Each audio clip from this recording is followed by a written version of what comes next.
Hello मित्रों, नमस्कार। मैं डीवीआर आपका इस यूट्यूब चैनल में बहुत बहुत स्वागत करता हूं। तो फ्रेंड्स, आज हम आपको बताने वाले हैं कि हम लोग टैली जीएसटी में, मतलब जीएसटी वाली टैली में टीडीएस की एंट्री कैसे करते हैं। तो बहुत सारे बच्चों की ये डिमांड थी और कमेंट भी थी कि सर हमको ये मालूम नहीं पड़ता है, वैट वाली में बता दिया आपने, जीएसटी वाली में कुछ अलग है, टीडीएस में कुछ अलग है।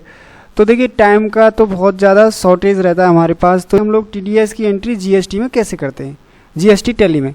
तो आप लोग ध्यान से देखिए और इस स्टेप को फॉलो करिए, आप भी एंट्री ये कर पाओगे अच्छी तरीके से, ठीक है ना। चलिए, यहाँ पर हम लोग सबसे पहले तो देखिए, आप गेटवे ऑफ टैली में जाएंगे, F11 दबाएंगे और फिर आप उसके बाद F3 दबाएंगे और इसके बाद यहाँ पर जैसे हम लोग करते जा रहे हैं तो वैसे ही आप लोग यहाँ पे इसको एंट्री को करते जाएंगे, ठीक है। तो आप यहाँ पे इसको यस कर दीजिए। यहाँ जैसे कर दिया तो यस करते ही बाद ये विंडो आपके सामने खुलेगी, पॉपअप। तो यहाँ पर ये 10 रजिस्ट्रेशन नंबर दे देना, इसके बाद यहाँ पर 10 नंबर दे दीजिए, कुछ भी दे दीजिए यहाँ पर। और यहाँ पर इंडिविजुअल करना है, ये ध्यान रखना। इसके बाद में यहाँ पर आप इसको नो ही रहने दें और यहाँ इसको भी आप नो रहने दें और अब आप बाहर निकल जाएं, मतलब उसको एक्टिवेट कर दिया हमने टीडीएस को, ठीक है। अब इसके बाद में यहाँ पर हम लोग कुछ लेज़र बना लेते हैं जो हमारे इस टैली में काम में, मतलब इस एंट्री में काम में आएंगे। तो यहाँ पर आप F12 दबा के इसको ज़रूर कर देना, टीडीएस मास्टर को यस, ठीक है। अगर आप इसको यस नहीं करोगे तो ये हमारी जो एंट्री है वो ढंग से नहीं होगी, क्योंकि वहाँ पर टीडीएस नहीं आएगा। तो मैंने कोई भी, जैसे मान लीजिए यहाँ पर बना लिया, ये भोले के नाम से कोई भी एक संधि क्रिएटर बना दिया पहले, उसको यस कर दिया।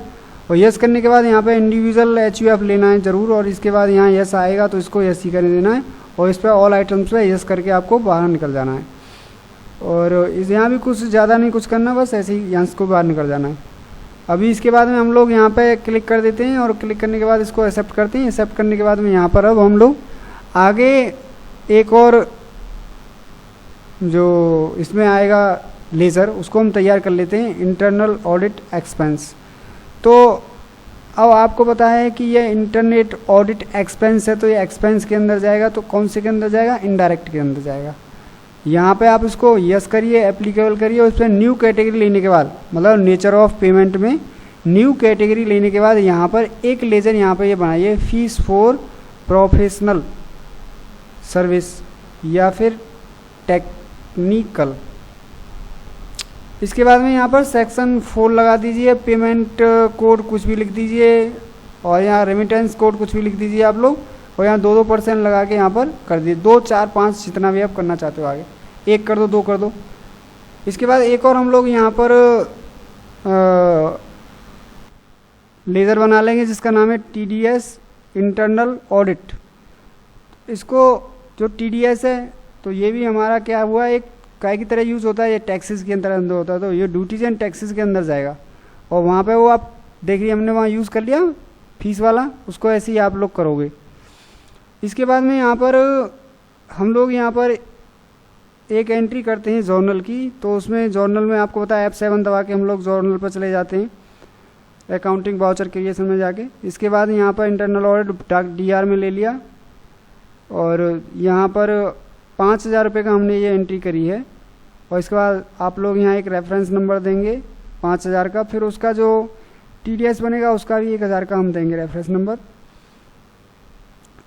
और इंटरनल ऑडिट ले लिया, फिर हमने अपना लेजर ले लिया, फिर TDS इंटरनल ऑडिट लेंगे और उसके बाद हम यहाँ से एंट्री को एक्सेप्ट कर देंगे।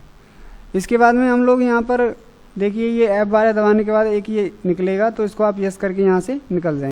अभी आपकी यहाँ पर ये देखो, ये जो है ना सेटिंग, यस, यहाँ पर यस, यहाँ पर ये नो और यस, और यहाँ पर देखो show table bill section, yes. ये चीज़ भी आपको यहाँ पर show final balance, yes, show bill wise detail, yes. तो ये सारी चीज़ ऐसी करके रखनी है जैसे हम लोग यहाँ पे F12 में कॉन्फ़िगरेशन में कर रहे हैं, जिससे कि आपकी जो एंट्री है वो सुविधाजनक हो जाए।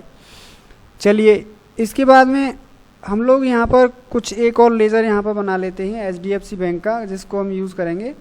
तो HDFC बैंक का हम लोग लेज़र बनाएंगे यहाँ पर, और लेज़र बनाने के बाद में यहाँ इसको हम एंटर कर देंगे।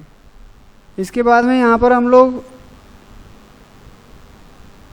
एक पेमेंट का वाउचर काट देंगे तो यहाँ पर जो हमने भोले से सामान जो लिया था, परचेज किया था, उसको हम पेमेंट करना है।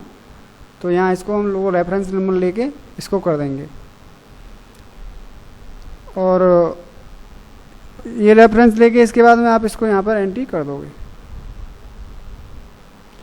अब यहाँ पर मित्रों हम ये F12 दबा के एक सेटिंग कर लेंगे। यहाँ पर जो फाइनल बिल वाली है उसको यस करना है और उसको यस करने के बाद में हम लोग यहाँ पे HDFC बैंक ले लेंगे और इसके बाद में हम TDS इंटरनल ऑडिट को भी पेमेंट कर देंगे, जो रेफरेंस नंबर हमने फीस का बनाया था। और उसको यहाँ से करने के बाद, पेमेंट करने के बाद उसको हम थोड़ा सा प्रिंट करके भी देख लेंगे कि TDS का प्रिंट कैसे निकल के आया है। तो हम लोग यहाँ पर इसको जूम करेंगे तो देखिए यहाँ पर ये जूम होके इस तरीके से यहाँ पर TDS का चालान भी कट के आ गया। तो इस तरीके से यह एंट्री यहाँ पर पूरी हो जाती है। अगर आपको कोई भी डाउट है, कोई शक है, शंका है तो आप मेरे को कमेंट करिए, मैं आपका फिर भी साथ दूंगा और उसको आपकी जो समस्या है उसका सॉल्यूशन करके दूंगा। मैं आपसे अगली वीडियो मिलता हूँ, तब तक के लिए जय हिंद, जय भारत।